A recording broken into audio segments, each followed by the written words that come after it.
Welcome to the Totally Awesome Fishing Show workshop. Well, there's a lot of guys out there that you do coarse fishing, you know, which in the UK, coarse fishing, people abroad might not know, is freshwater fishing. I don't actually know why they call it coarse fishing. Freshwater fishing. They want to try sea fishing, beach fishing, shore fishing, because they seem, you know, it's great fun. You can get out in the fresh air, it does you good, exercise and all that business. But they don't want to, you know, you don't want to tie up a lot of money in case you don't like it. We've already got the pike and carp rods that you can try. £15 line, fixed ball reels. What else do you need? Well, you can't lay your rod down on the grass, can you, on the beach? You need rod rests. So I'm going to show you how to make a couple of cheap and cheerful, totally awesome rod rests. One made from just standard UPVC sink waste pipe. This one will be used for soft sand beaches, a little bit of loose shingle that you can drive in, and standard rod and reel. That's what we're going to be using to mark it up, and also show you a cheap and cheerful way of making one you can use fishing off the rocks. Now let's get cracking. Now this piece of piping you could probably make do with a metre. It is actually, I think, a little tad. I've got a bit left over from one of the property jobs. Right, it's just 42 inches, so it's just over a metre. A metre will probably do you, because you want to keep it fairly high so you know you're out of the way. So don't forget, you're going to sink maybe 6 inches or so, grind that into the shingle, and don't let waves wash all around it, because gradually it will tilt and tilt and tilt and tilt and fall in the water. So keep an eye on it, that's what I'm saying.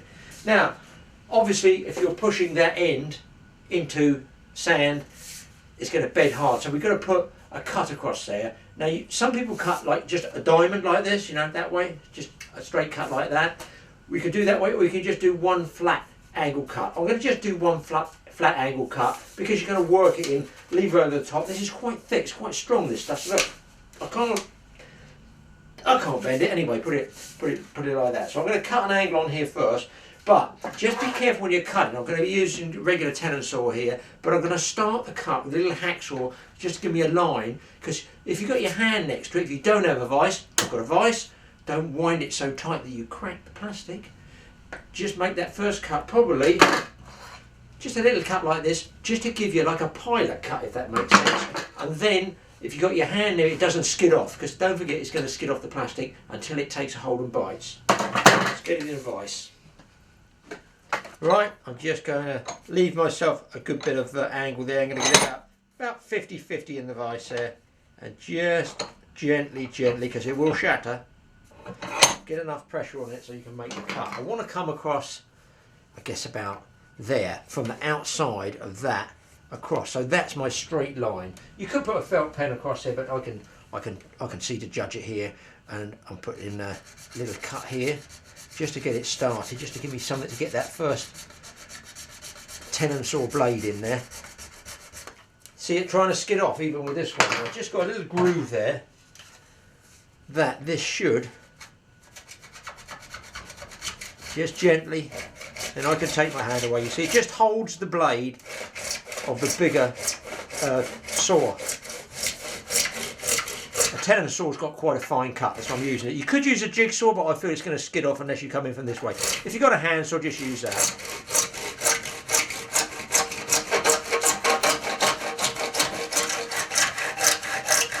As you finish a cut, just do it slowly. I don't want to skid off and burn the teeth of my saw on the edge of the vise. Short strokes, that'll do it.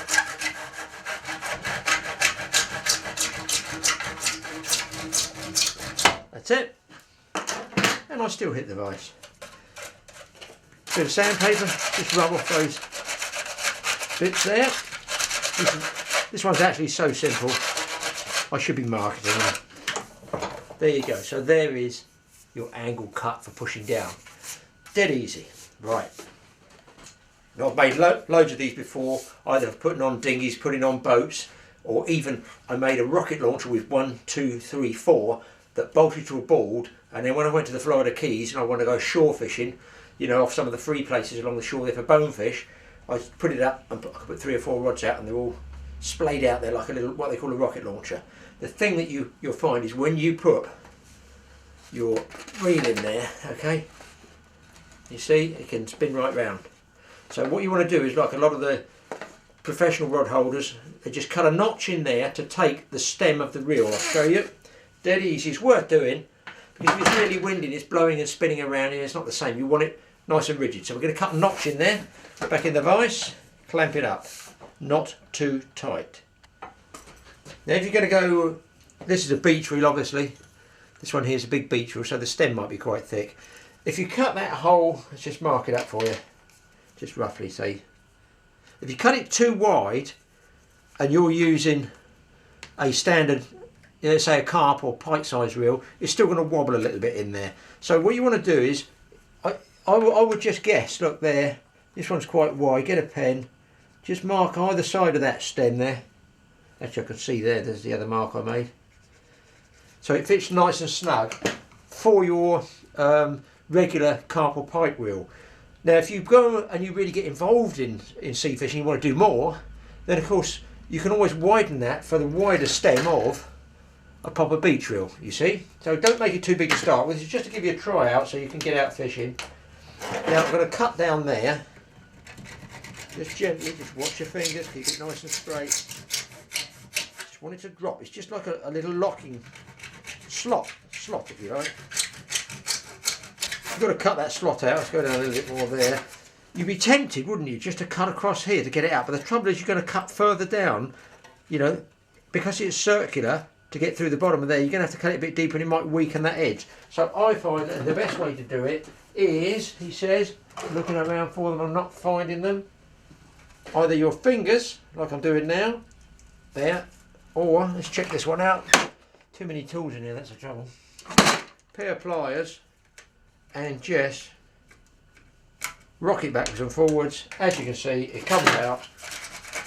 You can just take the edges off there, any rough bits, just round it and smooth it. That's that bit done. Let's take them out the vise. There's the little notch you can see. Let's try it with the rod and reel. Hopefully don't put the top of the rod through the ceiling. There we go. I'll put it there so you can see it. Slide your rod down, and the reel stem here, lovely, sweet. It can't go right round it before it's just spinning round and around. So it just locks it in position. Make sure obviously when you're fishing that slot is facing the sea. That's obviously the right direction for everything. But it's a little tip, it's a little special Graeme Pullen tip. When it's rough and you want to get your rod higher, how are you going to, oh, it's the length of your butt. No, what I'm going to do is I'm going to drill an extra hole here and show you how I can just put a spare bolt in there and I can make it a lot shallower and put it up really high, get it over the waves, out of the weed, that sort of thing. Dead easy, costs nothing except a drill and a bolt. On it. To be honest, I think it's worth doing. So it doesn't matter which way you're going to put that bolt through there in relation to that little cut you made. Of course, when once your reel is up out here higher, you haven't got that locking facility, but you know, hey ho, it's just a way of getting two uses out of the one rest. I'm going to come down about, you want about 6 inches, don't you, really, of rod butt in there. Just mark it there like that, about 5-6 inches down. So you've got actually at least 6 inches of butt sliding down. It touches the bolt. Let's face it, there's not really a huge amount of fish around the British coast that's going to yank your rod in, especially if you've backed the drag off for safety. Going to drill the hole and pop the bolt through. Right, a little tip here. Use a small drill just to make your pilot hole, and because it's plastic you might find metal drill skids through, so I've got a wood drill there as a pilot, just make a pilot hole. That's it, straight through. Change drills to the right diameter of the bolt, a little bit bigger than the bolt size. Line it up, again it's a wood one, a wood bit. Put it in level, Graeme, that would help, wouldn't it? Otherwise you're going to get a crooked hole. Nothing worse than a crooked hole. Now don't turn it round the other way, just go as straight down the centre as you can get.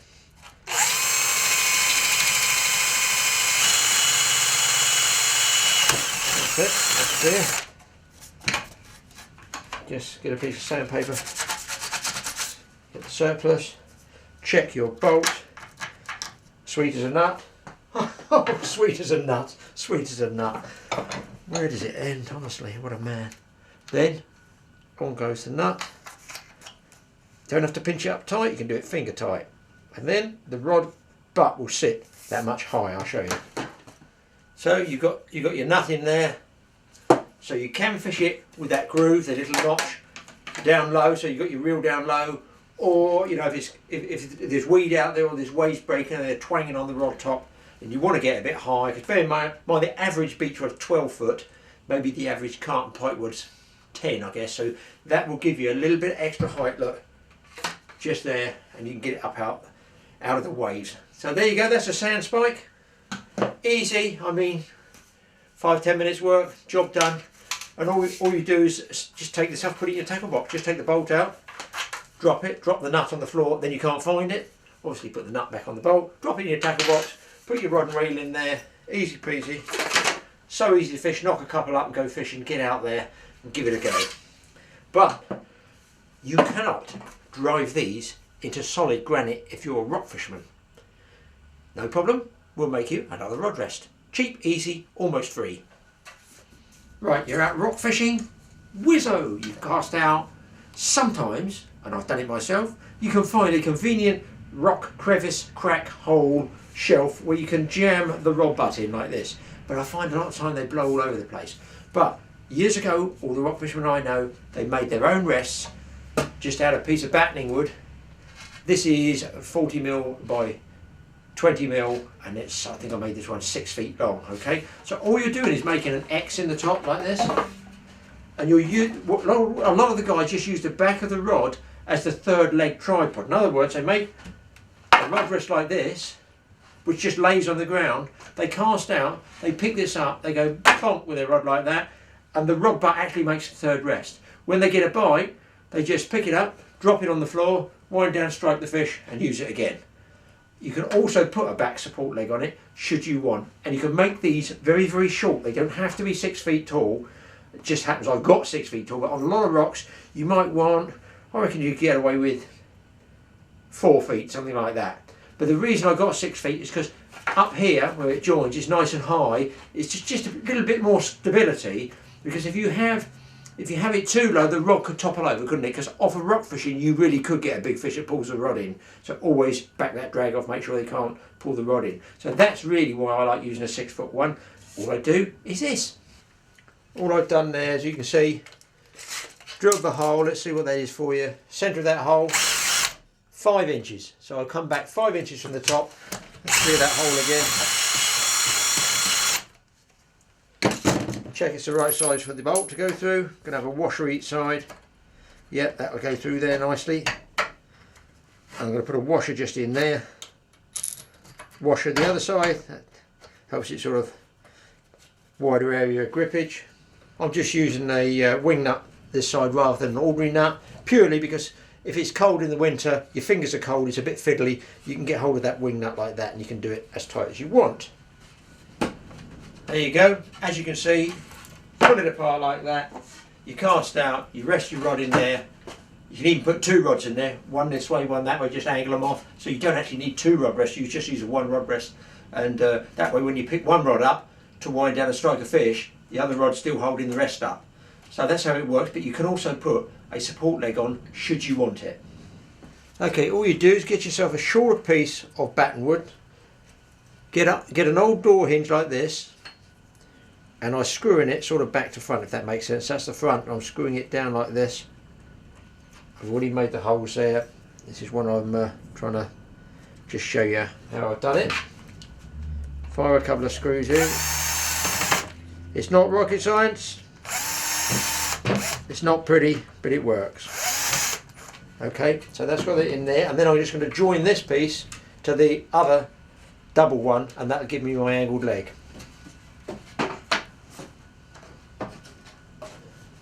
Okay, there's my washer. Now that's why I turn the hinge inside out, so it's flat to flat there, you can see. Now you could, if you wanted, cut that off, that hinge off there with a hacksaw. All I've got to do now is fire a couple of screws in, right where I've put it, and that will give me my 3rd support back leg, should I so want to use it. In fact, I do use it like that, I've got to be honest. But sometimes if you're rock fishing, you haven't got the distance at the back, you're better off just using a double one. That's it. So there you go. 2 cheap and cheerful, totally awesome beach rests. The sand spike, we're calling this one. Let's call this one, I don't know, the rock hopper or something cool like that. One for beach fishing, one for rock fishing. There's only one thing to do, mention rock fishing, and that's to finish the show with, ladies and gentlemen, I'd like to introduce you to, big drum roll, Tina Tuna. You know you make me wanna